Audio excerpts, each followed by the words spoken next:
नमस्कार दोस्तों, ऑपरेशन सिंधु फिलहाल रुका हुआ है। भारत और पाकिस्तान के बीच संबंध बेहद तनावपूर्ण हैं और कुछ भारतीय राजनीतिक नेता ऐसे भड़काऊ बयान दे रहे हैं पाकिस्तान के खिलाफ, जब भारतीय सेना अभी तक ऑपरेशन सिंधु के बाद अगली जंग की बुनियादी बातों को समझ नहीं पाई है, जो उसे पाकिस्तान के साथ लड़नी होगी।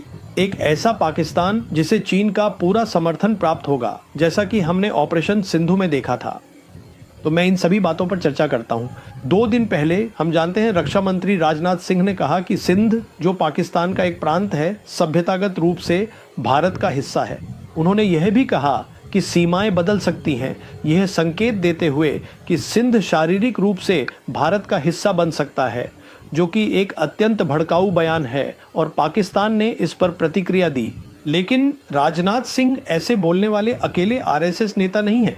1998 में उस समय के गृह मंत्री के एडवाणी ने उस समय के अमेरिकी उप विदेश मंत्री स्ट्रोब टेलबॉट के साथ बातचीत की थी और इस बातचीत का उल्लेख टेलबॉट ने अपनी किताब एंगेजिंग इंडिया में किया है।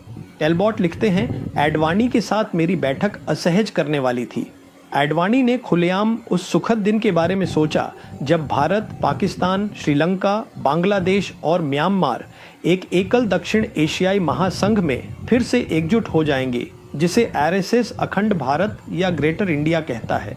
अब बात यह है कि आडवाणी ने 1998 में जो कहा था वह पूरी तरह अलग था, क्योंकि उस समय भारत और पाकिस्तान के बीच समीकरण या सैन्य स्थिति पूरी तरह अलग थी। वे दोनों युद्ध के सामरिक स्तर पर लड़ते थे और ऑपरेशन सिंधु के बाद यह स्थिति पूरी तरह बदल गई है और यही कारण है कि जब राजनाथ सिंह के उकसावे वाले बयान पर पाकिस्तान की ओर से प्रतिक्रिया आई, तो मैं आपको समझाता हूं कि स्थिति मूल रूप से कैसे बदल गई है, क्योंकि यही वह बात है जिसे भारतीय सेना अब तक नहीं समझ पाई है। हम ऑपरेशन सिंधु के बारे में जानते हैं और हम यह भी जानते हैं कि हाल ही में एक प्रतिष्ठित अमेरिकी पैनल ने अमेरिकी कांग्रेस को एक रिपोर्ट सौंपी है। यह एक बहुत ही विस्तृत रिपोर्ट है, लगभग 800 पन्नों की, जिसमें ऑपरेशन सिंधु पर टिप्पणी करते हुए कहा गया है, यह 4 दिनों की झड़प थी जिसमें पाकिस्तान ने भारत पर सैन्य सफलता हासिल की। वे इस निष्कर्ष पर कैसे पहुंचे? जो कोई भी युद्ध की समझ रखता है उसके लिए इसे समझना मुश्किल नहीं है, क्योंकि दुनिया ने देखा कि पाकिस्तान एयरफोर्स ने युद्ध के संचालन स्तर पर उस अवधारणा के साथ लड़ाई लड़ी जिसे उन्होंने मल्टी डोमेन ऑपरेशन कहा। फिर BDU system, satellite constellation Pakistan की सेना के लिए निगरानी और सटीक मिसाइल निशानेबाजी दोनों के लिए उपलब्ध था। फिर दुनिया ने देखा कि पाकिस्तान एयरफोर्स के पास इलेक्ट्रॉनिक वॉरफेयर पर अच्छा नियंत्रण था और पाकिस्तान की सेना ने कश्मीर थिएटर में अपनी अच्छी साइबर क्षमताओं का प्रदर्शन किया। फिर पाकिस्तानी क्रूज मिसाइलें और पाकिस्तानी शॉर्ट रेंज बैलिस्टिक मिसाइलें थीं। अब जब हम शॉर्ट रेंज बैलिस्टिक मिसाइलों की बात करते हैं तो हम उन मिसाइलों की बात कर रहे हैं जिनकी ट्रेजेक्टरी नीची होती है और जो वायुमंडल से बाहर नहीं जाती। इन सभी को दागा गया था। अब भारतीय पक्ष में भी क्रूज मिसाइलों और शॉर्ट रेंज बैलिस्टिक मिसाइलों की ओर से अच्छी फायरिंग दिखाई गई, लेकिन इसमें एक समस्या है और वह समस्या ये है कि जीपीएस की मदद ली गई थी। और आज राष्ट्रपति ट्रंप और प्रधानमंत्री मोदी के बीच जो संबंध है उसे देखते हुए कोई गारंटी नहीं है, कोई आश्वासन नहीं है कि जब ऑपरेशन सिंदूर फिर से शुरू होगा या विराम हटाया जाएगा तो अमेरिकी भारत को जीपीएस सुविधा देंगे या फिर उसे बंद कर देंगे। तो यह एक समस्या है। लेकिन अगर पाकिस्तानी पक्ष की बात करें तो उन्होंने ऑपरेशन सिंदूर से सबक लेते हुए समय बर्बाद किए बिना पाकिस्तान सेना के तहत एक रॉकेट फोर्स कमांड के गठन की घोषणा कर दी। अब जब आप एक रॉकेट फोर्स कमांड बनाते हैं तो इसका मतलब है कि उन्हें चीनी पक्ष से यह आश्वासन मिला होगा कि उन्हें हाइपरसोनिक क्रूज मिसाइलें उपलब्ध कराई जाएंगी, जो कि एक गेम चेंजर है। फिर एक संवैधानिक संशोधन के माध्यम से पाकिस्तान सेना प्रमुख फील्ड मार्शल असीम मुनीर अब रक्षा बलों के प्रमुख भी बन गए हैं, जिसका अर्थ है कि एक ही व्यक्ति पाकिस्तान के लिए युद्ध के चरण सब कुछ तय करेगा। तो पाकिस्तान की ओर से निर्णय लेना बहुत तेज़ी से होगा। फिर अमेरिकी कांग्रेस की रिपोर्ट में यह भी उल्लेख है कि चीन पाकिस्तान वायुसेना को 40 J-35 5वीं पीढ़ी के लड़ाकू विमान देने वाला है और पाकिस्तानियों को चीन से एंटी बैलिस्टिक मिसाइल सिस्टम मिलेंगे, जिनमें HQ-19 और KJ-500 शामिल हैं। AWC उन्हें ये सारी चीज़ें मिलेंगी।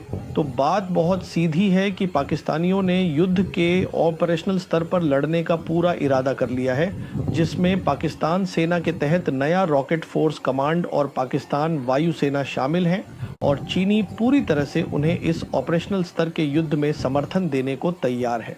अब यहाँ एक बहुत महत्वपूर्ण बात है जो मैं कहना चाहता हूँ। जब आप युद्ध के ऑपरेशनल स्तर पर लड़ते हैं तो इसका मतलब है कि आप दुश्मन की गहराई तक घुसपैठ करने में सक्षम हैं।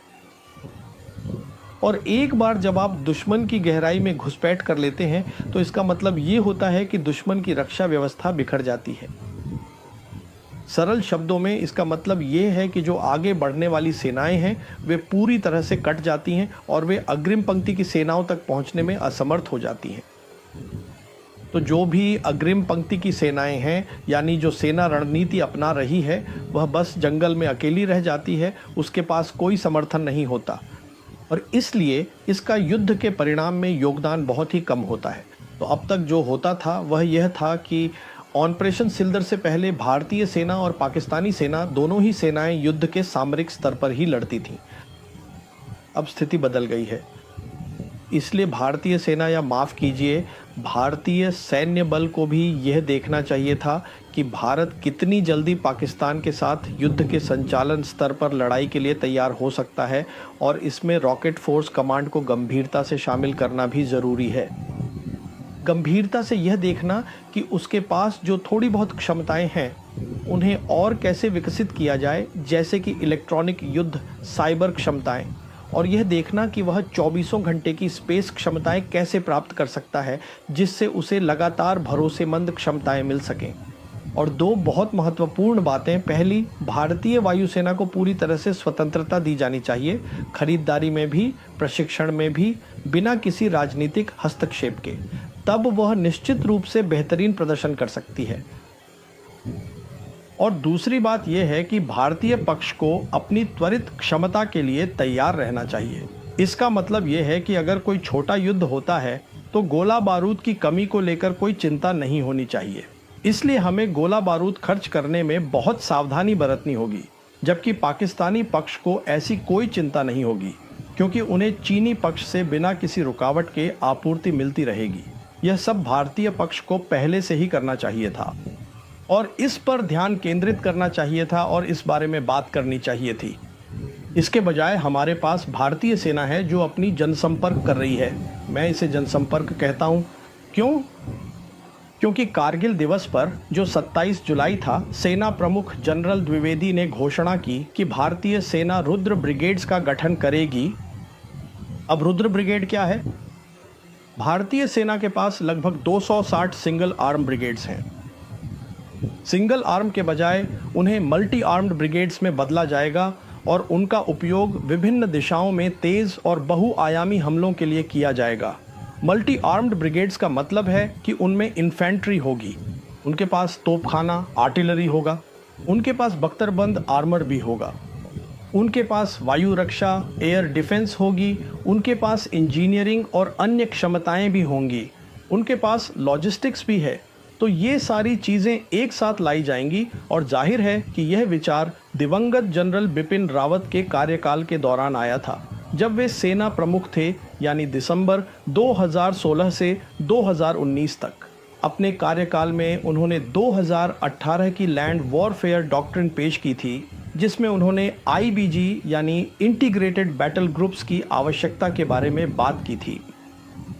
अब यह ऑपरेशन पराक्रम से सीखा गया एक सबक था। मैं उन विवरणों में नहीं जाऊंगा।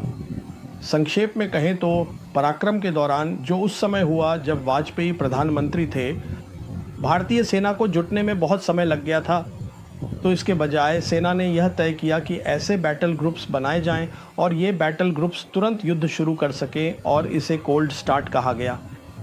कोल्ड स्टार्ट का मूल अर्थ ये था कि ये बैटल ग्रुप्स सीमा के बहुत करीब रहेंगे और मुख्य प्रयास या स्ट्राइक कोर के आने से पहले उनके जुटने में जो समय बर्बाद होता है उसकी बजाय ये तुरंत हमला शुरू कर सकते हैं और दूसरी तरफ पहुंच सकते हैं। साथ ही ये ब्रिजहेड भी तैयार कर सकते हैं ताकि स्ट्राइक फॉर्मेशन या रिजर्व फॉर्मेशन दुश्मन की सीमा में आसानी से प्रवेश कर सके। अब जब इसे 2005 में कोल्ड स्टार्ट कहा गया तो यह अवधारणा उस समय के सेना प्रमुख निर्मल विज द्वारा दी गई थी।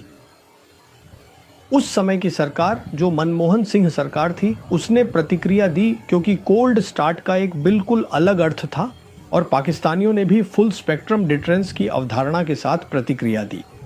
जहां तक परमाणु हथियारों का सवाल था, एक नई नीति सामने आई और इसी तरह कोल्ड स्टार्ट का नाम आया। इसे एक सक्रिय रणनीति बना दिया गया जो कि वास्तव में वही थी। अगर आपकी बहुत सारी सेनाएं सीमा के पास हैं तो उस समय में कमी आ जाएगी। इसका मतलब यह नहीं है कि आप तुरंत हमला शुरू कर दें और दूसरी तरफ पहुंच जाए। लेकिन अब जो सेना प्रमुख ने सुझाव दिया है वह यह है कि सबसे पहले ये कोल्ड स्टार्ट नहीं होगा, ये कोल्ड स्ट्राइक होगा, चाहे उसका जो भी मतलब हो। देखिए, ये सब शब्दों का खेल है, ये प्रचार है, इसका कोई मतलब नहीं है। कोई भी अधिकारी मुझे समझा दे कि कोल्ड स्टार्ट और कोल्ड स्ट्राइक में क्या फर्क है तो, और इसके साथ ही इन रुद्र ब्रिगेड्स का होना, जैसा कि मैंने कहा, यह भी निरर्थक है क्योंकि अगर आपके पास युद्ध के संचालन स्तर पर लड़ने की क्षमता नहीं है तो समस्या है, जैसा कि मैंने पहले ही समझाया है। और अब हमें बताया जा रहा है कि 2 रुद्र ब्रिगेड्स या तो पहले ही चीन के खिलाफ तैनात कर दी गई हैं या बहुत जल्द वहां तैनात कर दी जाएंगी। अब जब आप अंतर देखते हैं पीएलए और भारतीय सेना के बीच का अंतर, तो जो बात सबसे ज्यादा ध्यान खींचती है वह यह है कि आज पीएलए के पास यह क्षमता है कि अगर भारत के साथ खुदा न खास्ता युद्ध होता है तो वह युद्ध को संचालन स्तर पर ही शुरू और खत्म कर सकती है। और जहां तक भारतीय सेना का सवाल है, उसके लिए केवल सफाई अभियान ही बाकी रह जाएगा। यही वह क्षमता है जो आपके पास है और अमेरिकी भी उनकी क्षमताओं को स्वीकार करते हैं। तो मेरा कहने का मतलब यह है कि कोल्ड स्ट्राइक, रुद्र ब्रिगेड्स, सच कहूं तो ये सब बेमतलब है, ये सब केवल बयानबाजी है। और फिर बात होती है भरव लाइट कमांडोज की, जो कि स्पेशल फोर्सेज हैं, जबकि इन्फेंट्री के पास पहले से ही घातक प्लाटून्स हैं। तो इन्हें फिर से भरव लाइट कमांडोज में बदलना है ताकि वे दुश्मन की सीमा के पीछे जा सकें। तो मैं फिर उसी बात पर लौटता हूं कि घोड़े के आगे गाड़ी मत रखो, व्यवस्थित तरीके से आगे बढ़ें, अपनी क्षमताओं को विकसित करें क्योंकि परिस्थितियां बदल चुकी हैं और युद्ध के संचालन स्तर पर क्षमताओं को देखना शुरू करें। वीडियो देखने का शुक्रिया। चैनल को सब्सक्राइब करें और देखते रहें।